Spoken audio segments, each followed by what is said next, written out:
Right, so I've shown you how to do the cheese straws. I'm now going to show you how to do the little tarts and what sort of experiments you could do with those, and I will show you the pastry wrap too. So first things, I'm going to start with the tarts. And to do the tarts you essentially need a tart tray. You will need to make sure you've got some butter in this so that your pastry doesn't stick. If you're like me and you still have the paper from the butter dish left over, that's quite a good one to use to wipe it into the tray so that you don't get your hands too covered. Or you could use a little bit of greaseproof paper or just use your fingers, whichever suits. You should, with the whole of your pastry, if you haven't made cheese straws of half it like I have, be able to make a full dozen out of the recipe numbers I gave you before. So if you do make cheese straws and you do half, then you've got half and half essentially. Okay, so that's those ready to go. I'm now going to roll out my dough. So again, a bit of flour on the work surface. I think mine from before were a bit thick, so I'm going to try a little bit thinner this time. It's worth testing out your cutters and making sure that your cutter is larger than your tartlet, okay? If it's larger than, then in theory, when it dips down, you should have space. A little bit of a wriggle once you've cut it so that it becomes loose.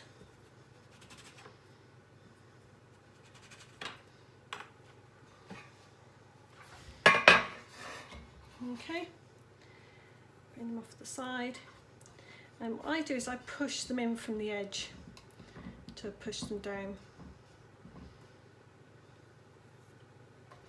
but however you find easiest, and just give them a little tap around the edge to make sure they fit. Now obviously leftover pastry, the fantastic thing with pastry, nothing is left over. You can always scrumple it up and use it again and keep using it until you have no more.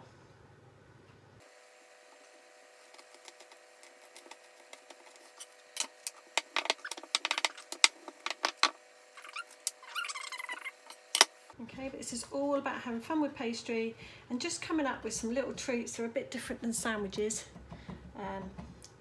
for a snack in the day. Okay, so I have prepared some other ingredients to be able to go into these little tartlet dishes. Alright, so I'll bring it a little bit closer over so you can see. Ta-da. Right, so one of them that we can do is we could do some ham and cheese, and you can literally just do that as a ham and cheese one, and that's this one that I did here.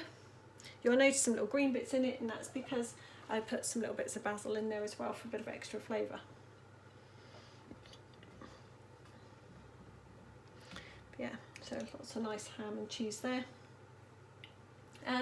You could turn that into a bit of a quiche if you want to, and any of you who have made quiche with me will know the key ingredients to that one. It's essentially, quiche is an omelette in pastry. That's the best way of describing it.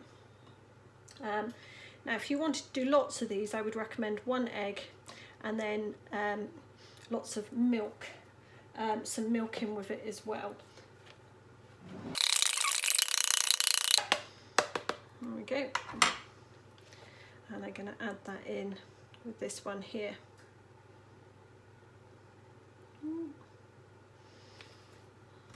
Now because it is just egg and there's no milk, it's a lot thicker, and you can see how much thicker that is.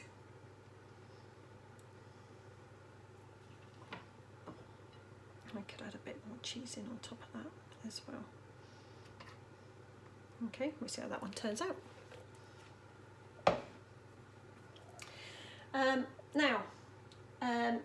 Other things that we can do, another savoury one that's quite fun and a bit easy, and like I said, a bit different from sandwiches. If you're a cheese and pickle sandwich person, which I am, I love a cheese and pickle sandwich, you could do exactly that.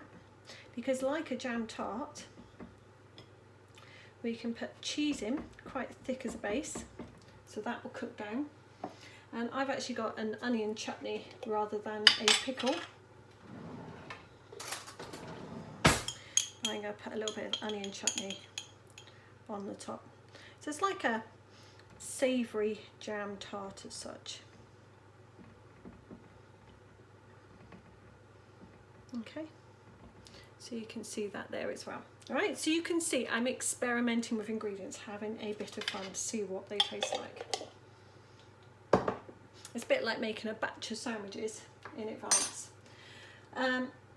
Finally, we have the age-old favourite, which is a jam tart. I always love a strawberry jam tart. Trick for getting lids off. There we go.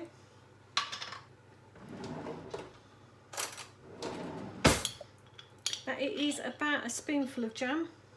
It will melt down and it will fill up the bottom.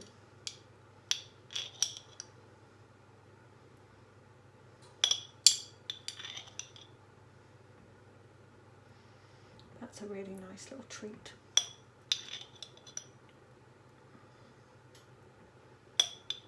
I'll put a little bit more in the other one.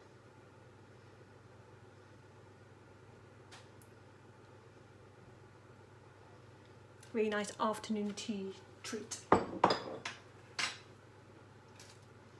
And you can also cut up some strawberry and put it on top, but the best thing to do is not to cook the strawberry. So what I'm going to do is I'll cook them first, then I'll cut up the strawberry, and while it's hot just place the strawberry on top, and that will mean that it will stick into place. If you cook the strawberry, it just creates a little bit more liquid and sometimes can make it quite soggy. Okay, so those are my little pastry tarts ready to go in the oven. Next, I'm going to show you a sausage roll.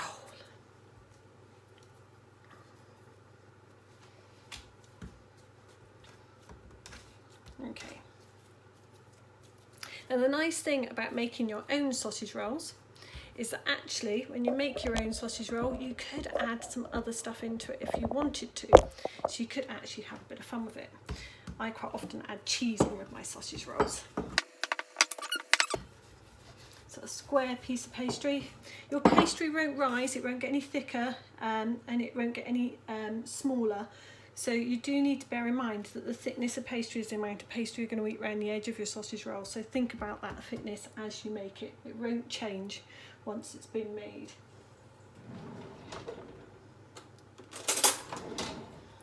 With a knife, you might want to square it off. So again, I'm going to take away these edges. And I'm going to take away this edge here. Alright, so it gives me a nice little pocket for my sausage roll to go into.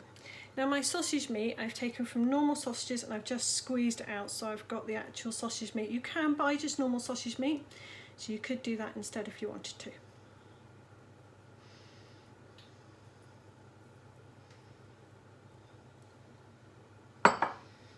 So you see, I'm filling my sausage roll up quite a bit. Now the reason I've taken the skin off the sausage roll is it means that the sausage meat will stick to the pastry a lot better. Whereas if you leave it in the skin, you find you get sort of a sausage cooked inside pastry. So it's a bit nicer if you do it this way. And this is where our egg comes in use again. So with our egg, I'm going to use that to help me seal the edges. So I'm just running the egg around the edges of the pastry to help that seal as I bring it over.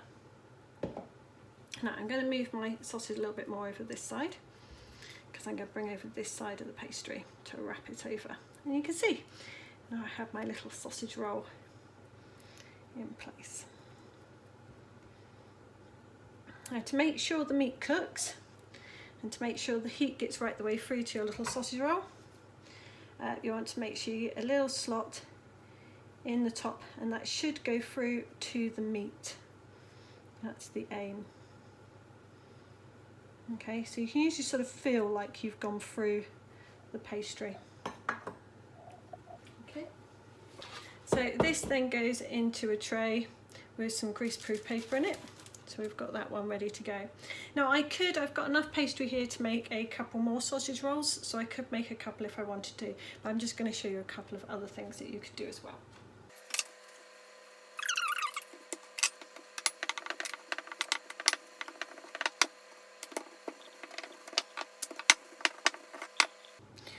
Right, so this is how you make a little pastry wrap, and it's very easy. All you're doing essentially is making a square of pastry. So I'm going to trim this off until, and I'm going to get a couple of squares out of this, hopefully.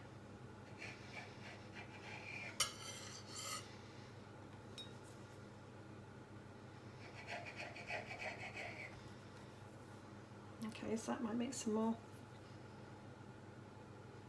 There we go. So 2 squares out of this. Now, if you like the bacon and cheese ones that you know, some of those famous pastry places do that we all know and love, you can use normal bacon in this if you want to. You don't have to cook it first because it will cook in the oven while in it, so you can put fresh bacon in. But because I've got this ham ready, I'm going to stick with the ham.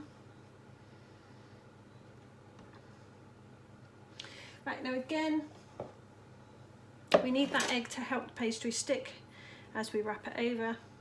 So as I bring one over, I'm going to get my little bit of egg onto this side and bring that over to go on top. Now the nice thing about the egg is actually it will give your pastry a nice little golden glow. So don't be afraid to then maybe spread the egg a little bit more on it to give it a little bit more of a finish. So the other one I'm going to show you is my tomato and mozzarella and basil, which is this one here. So just slicing your tomato, so you're slicing from the end, doesn't really matter really, but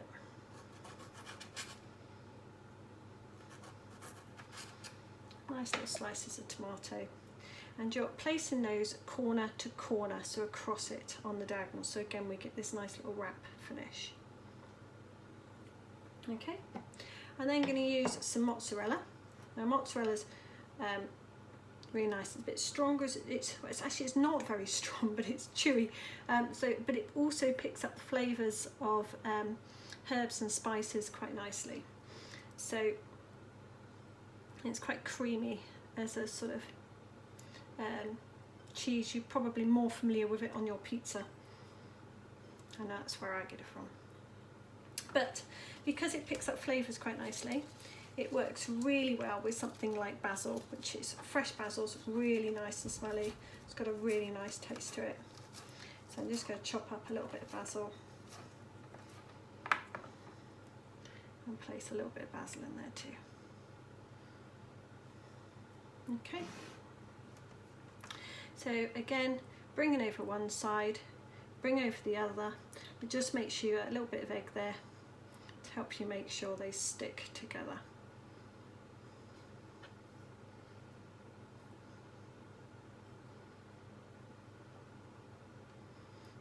And you'll notice a difference where you put the egg, you get that sort of lovely sort of golden finish on it in the end. So I've been back across my tray that has my sausage roll on it. I'm going to place these on here, ready to go in the oven. Right, okay, so they've now been in the oven for almost 20 minutes. They've actually been in there for 18 minutes. That's what my timer's just bleeped at. So I'm just going to check them now and see how they're doing.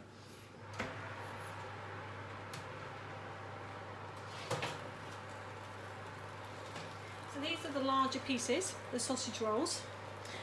You can see that they started to go golden brown around the edges. So I can see that golden brown. And one of the things it's saying about the sausage roll to see whether it's actually done, I don't know if you can see that, but you can see the juices coming out of the sausage roll there, but they're all clear, and the meat is starting to look a different colour. So I'm pretty sure they are done all the way through. I'm reasonably happy that they're done all the way through. You can see this one unfortunately has split apart. That's just the way it happens sometimes. That one managed to survive though. So it's just really making sure you get that egg into place and really sort of pinch it together before it goes into the oven. But you can see that goldenness from the egg as well on those. So the jam tarts, as I say, you can see that that jam is still wobbling, so it's still hot and setting, and you can see the quiche has risen up So while I'm actually putting my strawberries on the jam, you'll probably watch that shrink down as well. Okay, so if I place it on the top of the hob, because the metal is really hot, so I'm placing that so it's on a metal hot surface. I'm just going to grab my strawberries, cut the top off, and I'm just going to place half a strawberry on the top of each of those. There we go. To get these out of these cups, I found the best trick, a spoon. Okay, if you use a spoon, it pushes it in the right direction and always helps it release nicely. And remember, this is still hot, okay, so we're trying to remove them really carefully. That was just cheese and ham, so I had no egg in it. This is the one that I did that was quiche-like. Happens to the best of us, but there you go, it survived, flying out as well. And then that's the cheese and pickle one, which you can just about sort of see the cheese and the pickle. Now these will survive in the fridge for about 3 days, so you can pre-make them and you can have them ready to go for another day as well. And that's the same with your cheese straws. So I can now move that pan across to the sink.